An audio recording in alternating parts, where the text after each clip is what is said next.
Welcome to another edition of Hours and Minutes, where we try to take hours of information and put it into a few palatable minutes. With me today is Brant Seigel, BY's Director of Advanced Planning, and we are talking about the federal estate tax. So, Brian, the current exemption for 2020 is $11.58 million per person. So, for a married couple, that's $23.16 million. With an estate tax exemption that high, is the estate tax really even a concern for most people at this point? Well, it's an excellent question, Brant. And there's this false sense of security out there that high net worth people have because they feel like this high exemption, well, it affects such a small part of the population that no, it's not going to affect very many people. But the reality is, again, it's a false sense of security. That exemption is temporary. So it continues to go up for inflation through the end of 2025. Then December 31st of 2025, it sunsets. So it'll revert back to a $5 million estate tax exemption index for inflation. So it'll probably be in that $6.2 million to $6.5 million range per person. So married couple can pass on a little under 13 million, but that's a significant difference from what we've got right now. And a lot of people aren't aware of the fact that it is just a temporary law and that it is going to sunset at the end of 2025. Right. So what can somebody do now between now and 2026 to take advantage of the current law? Well, certainly for anyone who has major health concerns and thinks that they may not make it to 2026, well, maybe there isn't a lot of planning that needs to be done, but I would still argue that that's a significant risk for someone, because if they do live to that point and haven't done additional planning, then their estate may be subject to unnecessary estate tax. But for most people, really the key is using the exemptions that the government gives you. And any individual can give up to $15,000 to as many people as they want in a given year, and there's no gift tax consequence. So those are what are called annual exclusion gifts, and those are indexed for inflation, so they're rounded up to the nearest $1,000. So it's 15,000 right now. A lot of people are aware of when they started at 10,000, and they have, however, continued to increase for inflation. And my hope is that they'll be at 16,000 next year, but we'll see. I'm a little concerned that inflation may not get us there in 2020. But using those annual exclusions is huge, because if you don't make those gifts in a given year, then you can't carry them over to the next year. You've lost the ability to gift for that calendar year. So making use of those annual exclusions is big, because not only do you get out the principal, 15,000, but also the future growth on that money as well. So it really does compound what's removed from the estate. And those annual exclusion gifts, when we're talking about trust planning, they count for the beneficiaries, but what about contingent beneficiaries?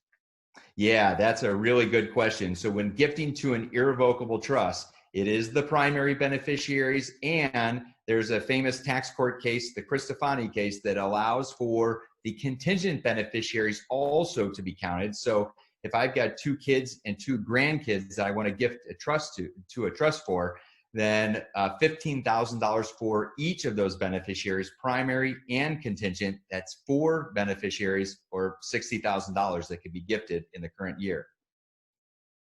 Per person? Well, 15,000 per person. Correct. So yeah. If I wanted to do it and my spouse wanted to do it, that's exactly right. Each of us could give 60,000 total under that example. Got it. Thank you. So over the last quarter, there's been a lot of government spending on the stimulus and PPP loans. Does that increased spending, does that change the way that you're looking at the estate tax and the potential for change? Yeah, it does. And it has a lot to do also with the current political climate. And that is what's going to happen in an election year with the elections, and who's going to retain control of Congress or lose control of the House. It just completely depends. But the one thing that's clear is exactly what you said, that there's been a lot of spending, and taxpayers at some point are going to have to pick up the bill for that.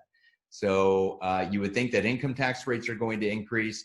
You would think that if the Democrats take control of both houses of Congress as well as the presidency, there's a great likelihood that that estate tax exemption is going to come down earlier than January 1st, 2026.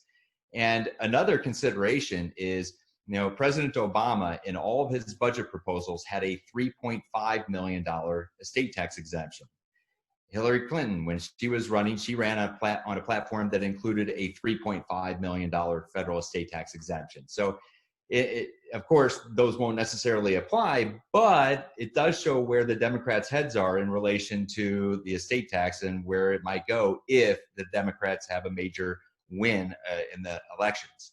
Interesting. So we're primarily focusing this conversation so far on the federal estate tax, but in certain states, there's a state estate tax. Is that something that people should be concerned about? Yeah, and there are 13 states that have a state estate tax, and it tends to be pretty unfriendly. You can look at Illinois as a good example, where they've got a $4 million estate tax exemption per person, and their exemption is not indexed for inflation. So it's $4 million, and it does not go up. So even if there's no planning for federal estate tax, that doesn't mean that there isn't planning that's necessary for state estate tax, especially when you see max rates at 16% in a lot of those states like Illinois, New York, and others. Wow. So yes, the answer is yes. People should be concerned about that. Absolutely. Well, again, Brian, thank you for participating in Hours and Minutes. Lots of really good, useful information. If anybody has questions related to the federal estate tax or state estate tax, Brian is available at BY's main number. If anyone has additional questions that they'd like to see addressed in Hours and Minutes, please email marketing@byusa.com.